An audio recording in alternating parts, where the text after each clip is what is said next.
Alors bonjour chers amis, bienvenue dans cette nouvelle vidéo dans laquelle je vais vous parler de clarté pour faire suite à une question que j'ai eue récemment parce que souvent je parle de clarté quand je parle du sujet de la méditation et récemment quelqu'un m'a dit mais quand tu parles de clarté, de quoi est-ce que tu veux parler?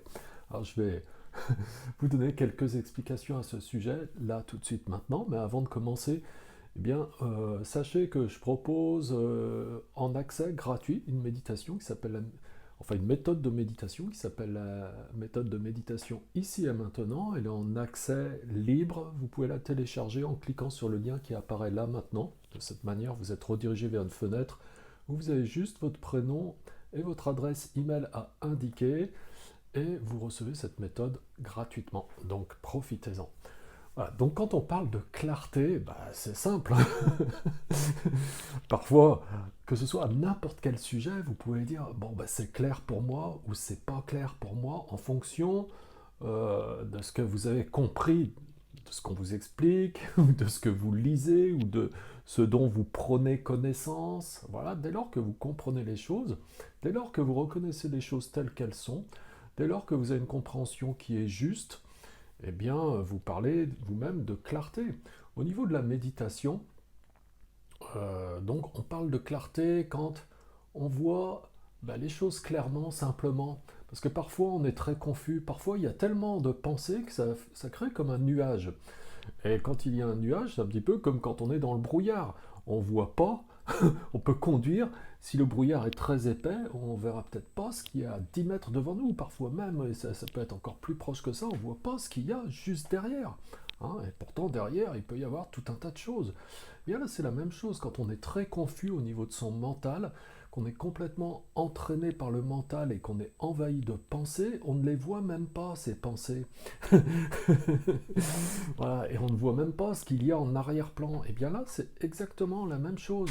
Hein, c'est-à-dire que j'ai aussi la réflexion souvent de débutants qui me disent, après quelques semaines d'entraînement, tout d'un coup, ils me disent ah mais les premières semaines ça allait bien, mais là j'ai l'impression que je suis en train de régresser parce que j'ai plein de pensées qui arrivent, voilà, et je sais plus comment les contrôler.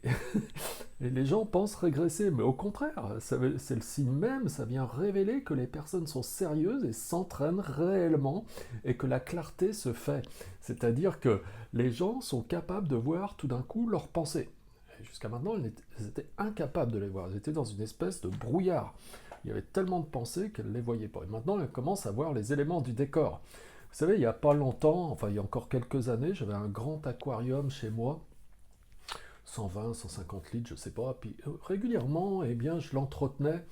C'est-à-dire que, bon, j'enlevais les plantes, je nettoyais un petit peu les vitres, etc. Et après, je remettais tout ça en place. Et puis, dès que vous touchez un petit peu à l'intérieur de l'aquarium, eh bien, il y a tout un tas de sédiments qui montent. Et puis, l'eau est complètement opaque. Et j'ai remarqué que dans ces conditions, eh bien, je ne vois rien. Je ne vois pas les poissons, je ne vois pas les plantes. Et puis, quand petit à petit, bah, tout ça se repose progressivement et retombe au fond, eh bien la clarté se fait. Et là c'est exactement la même chose. Dès lors qu'on calme le mental, la clarté se fait. Hein. Et bon, d'une manière beaucoup plus générale, pour l'être humain ordinaire, pour la plupart d'entre nous, voilà, on voit le monde manifester. Et on parle du principe de surimposition, c'est-à-dire qu'on voit le monde manifester avec toutes ses qualités, avec bah, toutes les idées qu'on se fait de ce qui peut se manifester sur le plan mondain, c'est-à-dire tout ce que l'on peut apprécier sous forme de paires d'opposés. Et on est tellement habitué à vivre avec ça et attaché à toutes ces choses mondaines qu'on ne voit même pas ce qu'il y a en arrière-plan. Hein. C'est ça le principe de surimposition, parce qu'en arrière-plan, en fait, qu'est-ce qu'il y a profondément qui est là et qui est toujours là et qui est permanent et qui ne change jamais, c'est-à-dire qui est vraiment réel? Eh bien, c'est tout simplement la conscience cosmique qui est à l'origine de tout, qui est au-delà de tout concept et qui est sans attribut. Hein. On parle donc de principe de surimposition. Et pour illustrer ce principe de surimposition, on utilise souvent cette analogie du serpent et de la corde. Hein, on parle d'un niyaya.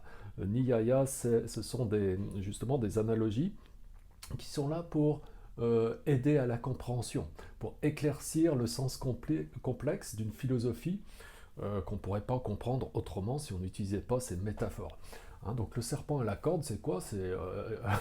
C'est l'histoire de quelqu'un qui est dans une pièce complètement sombre et puis qui tâtonne comme ça, qui ne voit pas les éléments des décors, et tout d'un coup il touche quelque chose et brusquement il prend une frayeur absolument incroyable parce que ce qu'il a touché pour lui c'était un serpent, donc il hurle et tout d'un coup quelqu'un ouvre la lumière et il se rend compte que c'était une corde. Hein, donc on ne voit pas les choses vraiment telles qu'elles sont, parce que comme on vit dans une certaine obscurité, eh bien on ne peut pas voir ce qu'il y a en arrière-plan. Hein, voilà. Donc la clarté, c'est ça, c'est simplement avoir conscience des choses. C'est pas forcément qu'il n'y ait rien du tout. Parfois, quand on a l'impression qu'il n'y a rien, en fait, il y a beaucoup de choses. Il y a et ça forme un nuage et on ne voit rien alors qu'il y a plein de choses, quoi. Et parfois, on voit beaucoup de choses et on a l'impression que le mental est pas du tout, qu'on n'est pas du tout clair. Et en fait, c'est que la clarté commence à se faire. Voilà. Donc, je sais pas, on pourrait en parler longtemps parce que là, je vous donne juste quelques éclairages en quelques minutes rapidement. J'espère que c'est compréhensible pour vous. Si toutefois vous avez encore des questions, n'hésitez pas à me poser des questions en commentaire, j'y répondrai volontiers. Voilà, sachez bien entendu que toutes ces choses-là, toutes ces notions, je les approfondis pendant le cycle de formation 2 mois pour une vie nouvelle. Si vous êtes intéressé pour suivre ce cycle, soyez attentifs régulièrement. Donc, il y a une nouvelle promotion qui démarre 2 fois par an. Voilà, et puis pour finir, si vous avez aimé cette vidéo, je vous invite à cliquer sur j'aime, à partager largement sur vos réseaux sociaux avec les gens qui partagent cet intérêt que vous pouvez avoir pour le yoga, la méditation, la philosophie de vie. Et abonnez-vous à cette chaîne, vous êtes mis au courant comme ceci en temps réel de toutes nouvelles vidéos que je sors et vous rejoignez toute cette communauté de personnes qui ont à cœur de développer leur philosophie de vie, de se sentir mieux au quotidien et aussi de se sentir plus en paix et en harmonie avec leur environnement. En tout cas, merci pour votre fidélité. Je vous dis à bientôt pour une prochaine vidéo. Au revoir mes amis. Bye. Si tu as aimé cette vidéo, je t'invite à t'abonner à la chaîne YouTube Yoga Lyon, à visiter notre site web et si tu le désires, regarder la dernière vidéo qui a été mise en ligne en cliquant juste sur les vignettes qui apparaissent juste ici.